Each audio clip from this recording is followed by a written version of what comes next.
If Baden-Powell could attend your next meeting, what would you think would impress him, and what would concern him?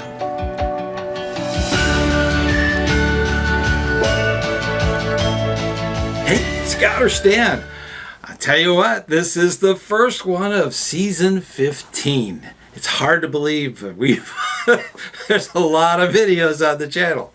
So you might have noticed my spectacles, glasses, are missing.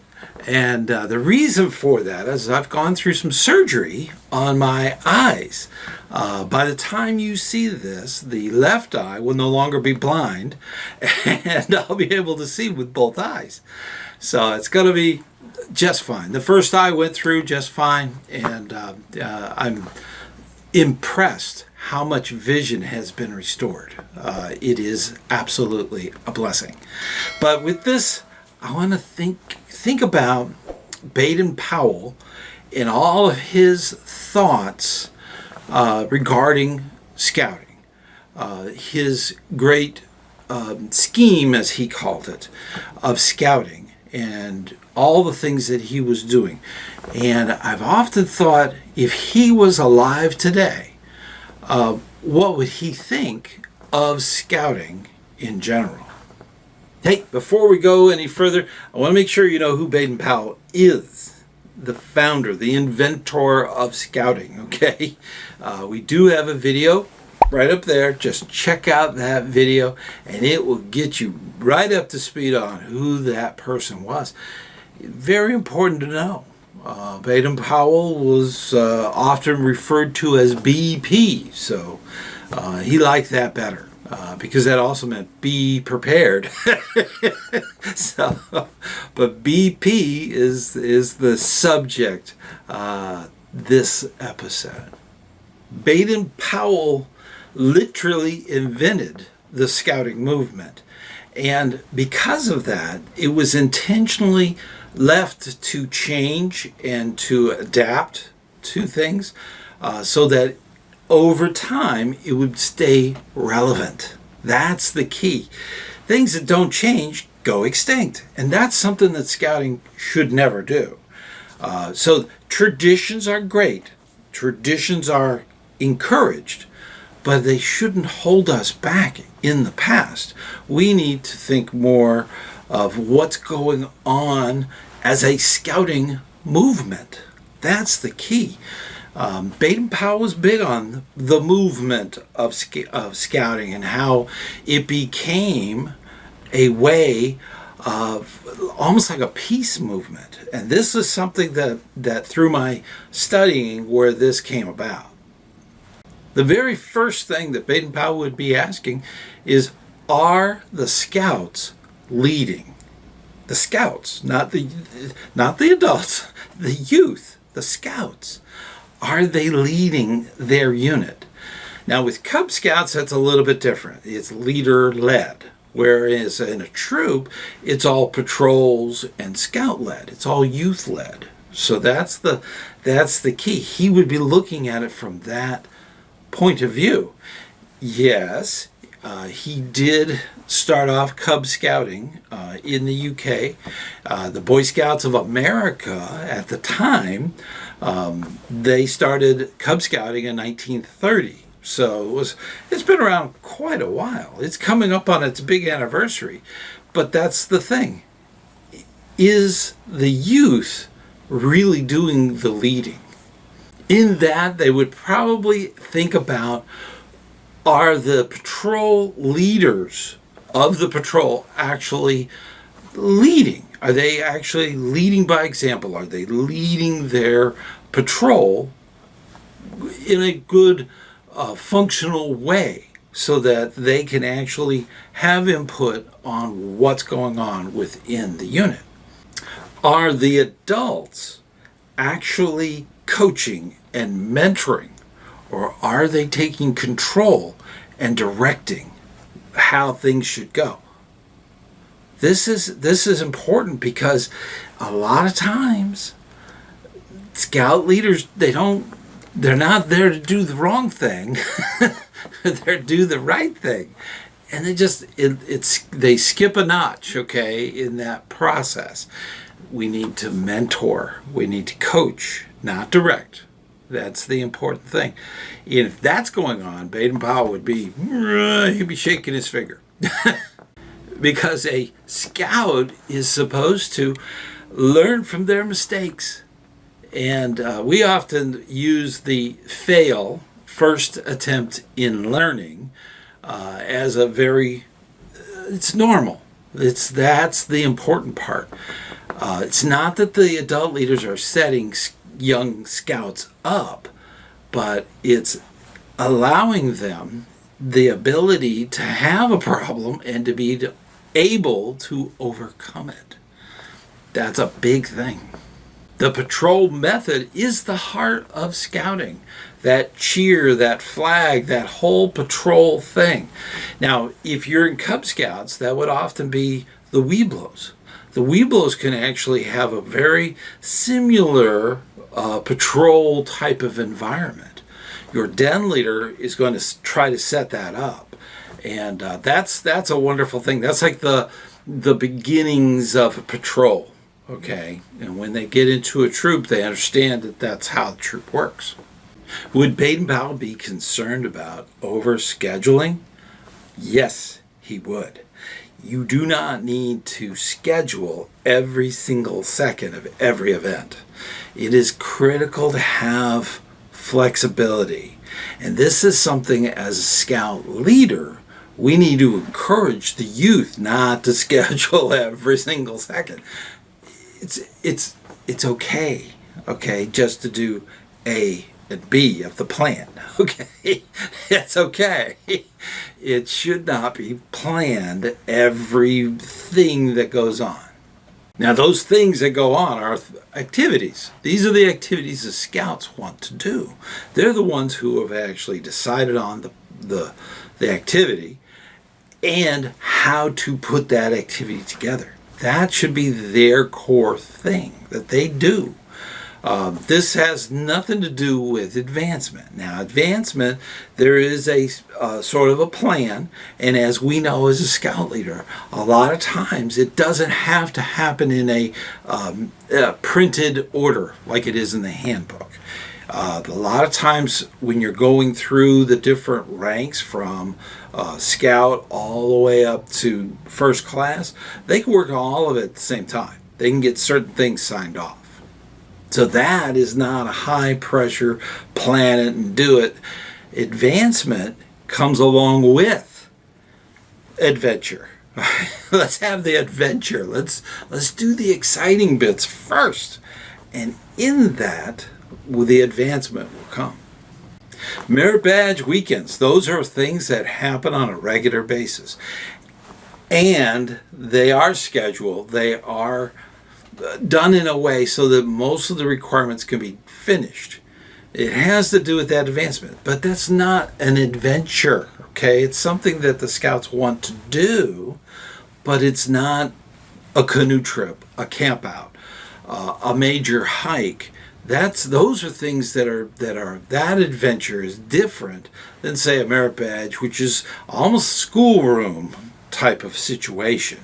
A lot of times they will have a diverse type of merit badge things where they will go through different classes that could be outside. They could be in a shop environment. So that can be exciting, but it shouldn't be actually planned by the youth. That stuff is done through the merit badge counselors. So merit badge weekend, that's fine. That should be kind of structured, and it's mainly so that the maximum amount of requirements can be completed at that weekend. Highly structured activities can be daunting for youth, and as adults, we need to mentor them so that they can actually do those kinds of things. If they're going to go to your council's camp and they plan to do the COPE course, which is a very scheduled thing, there's a lot of safety factors that need to be put in there. and making sure that A, B, and C are definitely covered. That is so critical for safety. So there is structure there. But before that, after that, there has to be a little bit of downtime for fellowship, for talking and joking around and doing things that healthy teenagers should be doing. When you become over emphasized on the schedule, you literally squeeze out the opportunity for spontaneity. And without it, there is no fun. BP would definitely think about character first, finding that unique character. Cub Scouting is built so that character can be developed. And this is a critical thing that comes out of Cub Scouting. I know of scout leaders that don't think much about the Cub Scouting program. It's unfortunate because that is so critical to develop that character and to bring out all of those wonderful talents that they have. This is a wonderful place for that. And it's critical that they do that in Cub Scouts. Now, it's not to say that that character is not still being developed as a young scout in a troop and even in a crew. Character can be built throughout a lifetime. So that beginning, that start, is so important.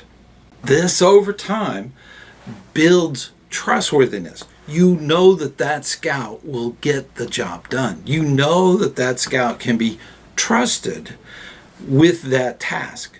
That's the critical thing. Now, with that character that comes from that, and being that trustworthiness is developed, you also have a desire to help the community that they're in.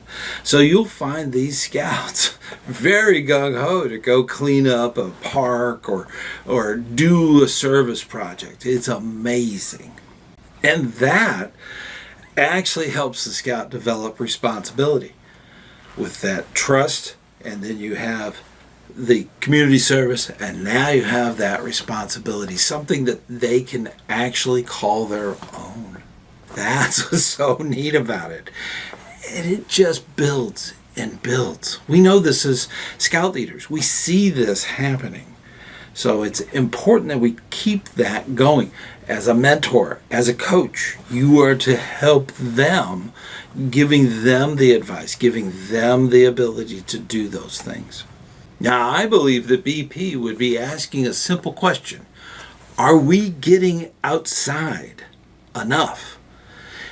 Unfortunately, there are some units that have a real struggle in their schedule to do camping, outdoor activities, hikes, canoe trips, boating, sailing, all the different things that you can imagine. Are they getting that opportunity? It's so critical that we do that as adults, that we help the youth have that in their plans, in their schedule. A lot of times, without an outdoor schedule, you're not going to have those skills being learned. And without those skills being learned, guess what? Advancement can't happen. It kind of gets to a point and stops. So it always depends on the outdoor activity, the going out, doing things outwardly. That's the thing. Scout, okay? Put the out in there. And that's the important thing about it, is they get that ability. They get that opportunity to have those experiences and to learn. When they learn, advancement comes right along and rewards it. Okay? Advancement is not the driver. Okay? It's the adventure. And without that adult leadership there, mentoring, and coaching those youth to have those experiences and to give them their opportunities to learn, to have success. Without it, there's a real problem. And it's something that as adults we need to think about. Hey, before we go any further, I want to personally invite you to come to the Campfire Chat. We have this on the very first Sunday of each month, starting at 9 p.m. I also want to personally thank all of the supporters on Patreon. This is a great way to help out on what we do here. Also, I want to get you involved in the channel. You can join the channel by hitting the join button on any of the screens that you see. This will help you get more information about what is going on in our membership of our channel, and it's a great way to help us out. Definitely check out the big list here for your name.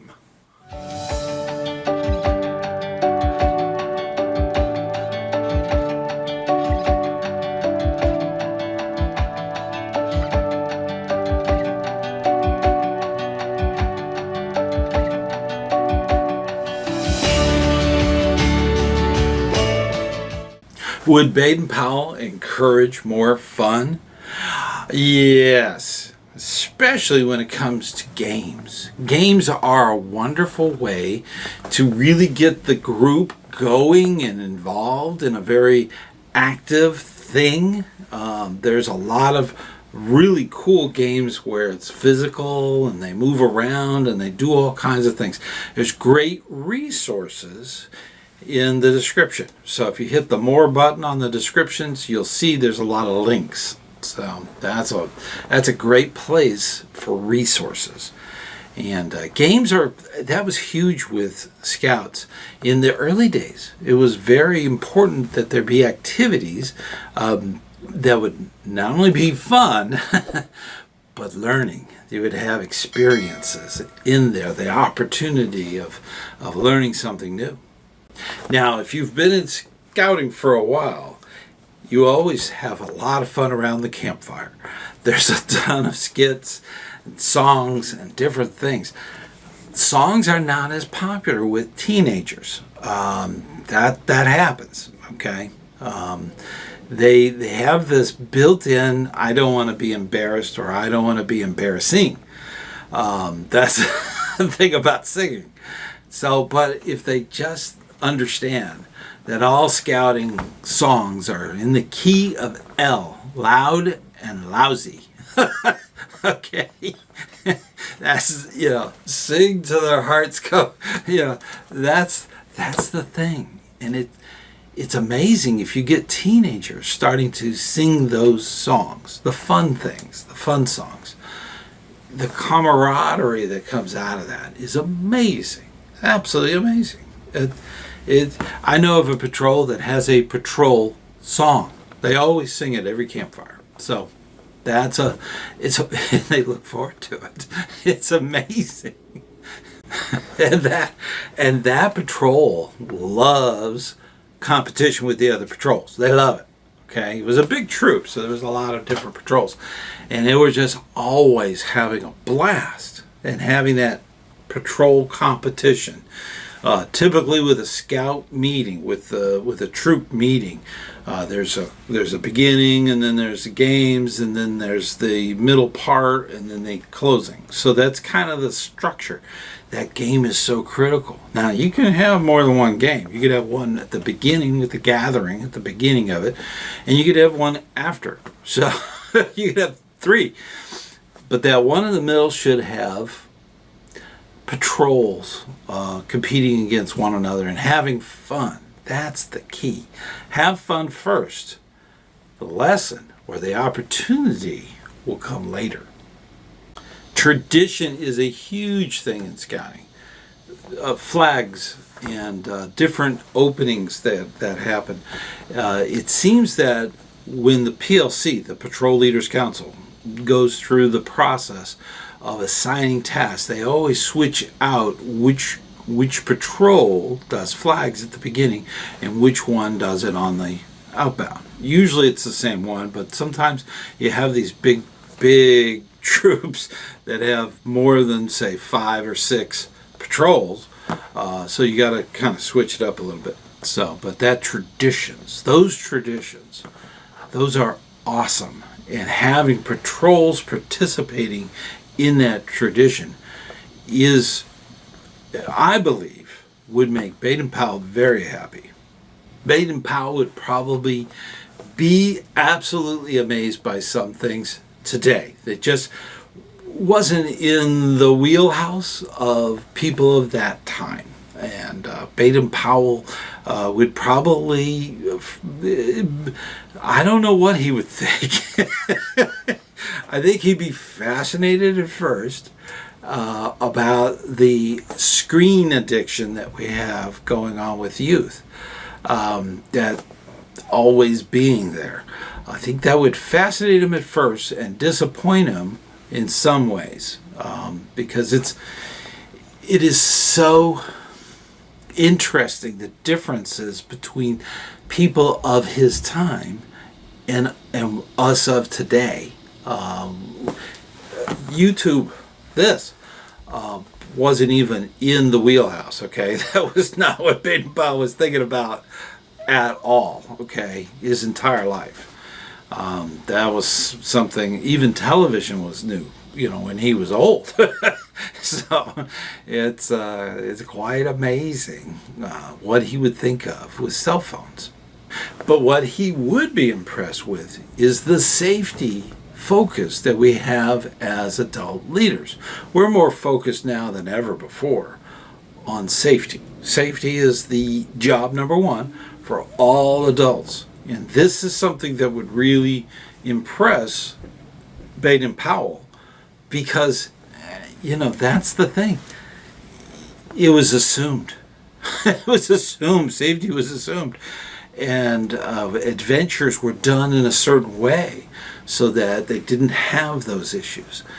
So that's something that Baden-Powell would probably look at and go, wow, safety. They got it now. Now they got it. They're thinking more now about it than they ever did in their day. So that would be the thing that would really impress Baden-Powell. I believe that BP would actually be very impressed with all the training that's available online, live, all the different trainings that are out there for scout leaders. And in that, we have a great video about wood badge. So check out the wood badge video and learn more about it. If you're a wood badger, you know how important it is. And if you're not, you should watch that video and be a part of it. It has changed over time and is more leadership development than skill development. So that's the different things. Now, in order to go to wood badge, you got to learn all those skills. So you got to do all the pre-training things, your basic training and so on. So that's the key. Inclusive opportunities are there, and I think that Baden-Powell, that would be something that would be not as,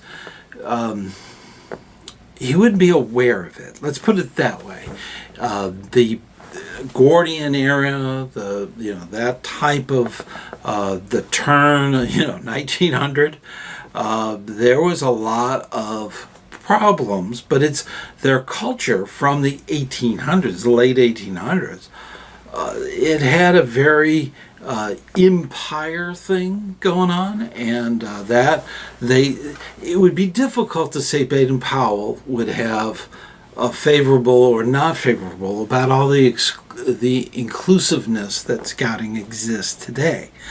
I think the only thing he would really think about would be, it's important that scouting is a movement so that we help others achieve and not to exclude or discriminate against others.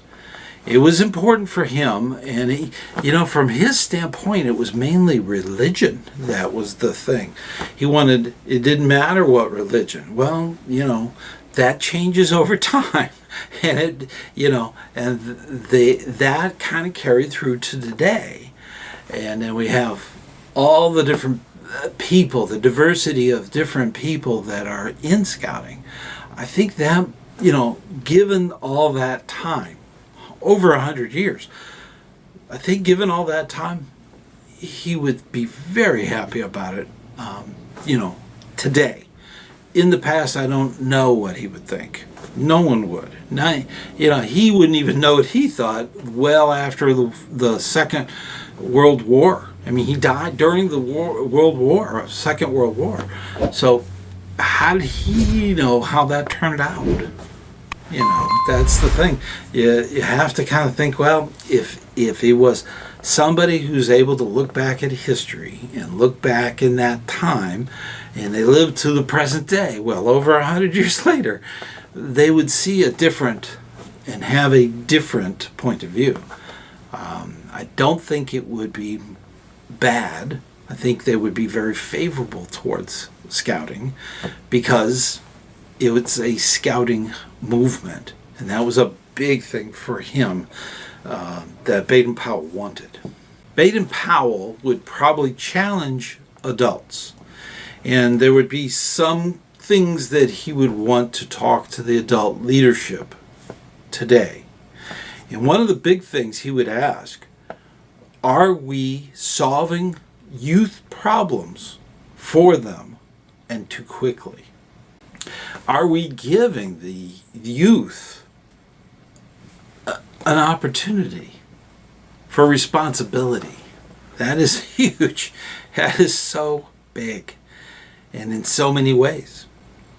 And as an adult leader, are we giving that opportunity for that experience? Are we encouraging that? Are we mentoring that? Are we coaching towards those experiences to really have a learning opportunity? That's the real big thing. It is so important. I believe that Baden-Powell, the mission of scouting, the scouting movement in general, would please him. It has grown since his time, and it's had ups and downs, which we always will have, and that's inevitable. But it's so important to understand that the mission of scouting, the actual core values are still there. The core values of the Scout Oath and Scout Law still relevant even today, even though the wording has changed ever so slightly for different countries. That's something that is there, but it's the core, and that has never really changed in scouting in the United States. So I think he'd be very impressed with the movement being able to change but keep the core. I think that's the key thing to think about, is that everything else can change, but the core is still there because it's true and real. That's the thing. And I think that would impress Baden-Powell. I think that really would. Baden-Powell probably wouldn't ask how many merit badges your scouts earned, or how large your troop is, or even how impressive your trailer was. He would likely ask a much simpler question. Are you helping young people grow into capable, trustworthy, and self-reliant adults? Because more than a century later, that's still the mission. Now, this is a big thing. What would you think that Baden-Powell would have an opinion on as far as cell phones, as far as YouTube videos? Is that something that we need to be concerned with? The founder of scouting put everything in place with a core value and all of the things that could go around that core. The wonderful thing is we can change those things. So if you want, please put your comments down underneath the video. I will really appreciate it. I do look at them all. So definitely let me know what you think Is scouting so changed from what it was, or has the core values kept it anchored in the harbor so that it can actually change a little bit on the outside? That's the thing about scouting. The core values are solid, and that's the key. As long as those are kept, scouting will exist long after us. So that's the wonderful thing. Now, a lot of times people will ask, about the scout law, which is part of the core values. And sometimes they will ask, they actually go back and they say, hey, what's going on? That's kind of strange. Why is it different in the old books than it is today? And there's a lot of debate about that, about the 12 points of Scout law in the United States. So that's a video that we did. Check it out. It's right over there about the Scout law. Till next time, I'll see you on the trail.